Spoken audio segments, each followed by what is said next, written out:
in Chinese. The earlier you start to plan a house, and that is where when you invest, all these are very long-term investment. So you have to look at it in a long-term view. That end of the day, you start to buy a house at a very young age. You have the options actually to basically dispose of house and upgrade your house. That will help you.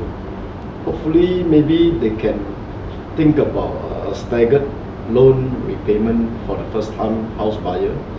For example, if you take a 20-year loan and you have to pay 1,000 a month, maybe we can start with first month 400 or 500. First year, sorry, 400-500 a month.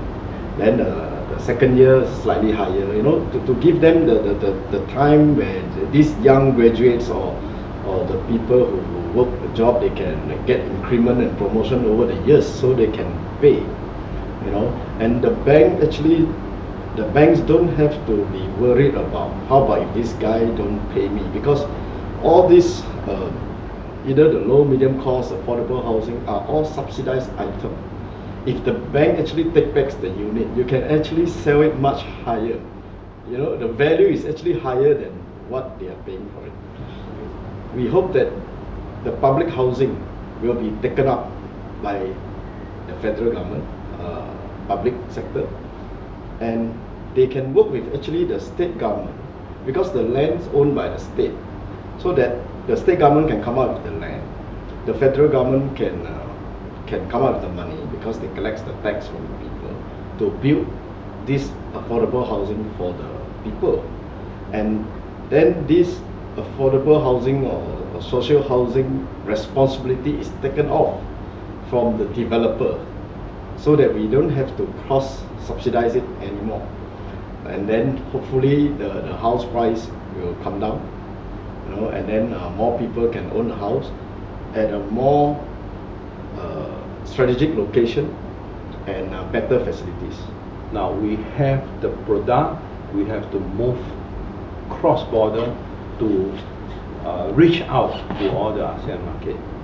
We signed an MOU together with 8 countries in the ASEAN except Laos and Brunei for an understanding to have Institute of Real Estate Practitioner with the other country to work together and start doing cross-border deals.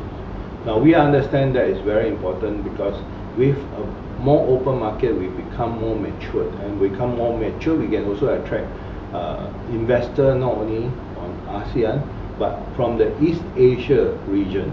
We know that cross-border transaction is very important to look into the products itself. For example, ownership issues, financial issues, and all the transaction cost issues. Now those would need to be uniform, so that the investors are not caught not knowing what is the underlying requirements and so on in various different markets. So this part of it still has to be smoothened. We still need to engage. It's not one way, it's bilateral among private sector and also the government initiative. So I find this to be something which is very interesting.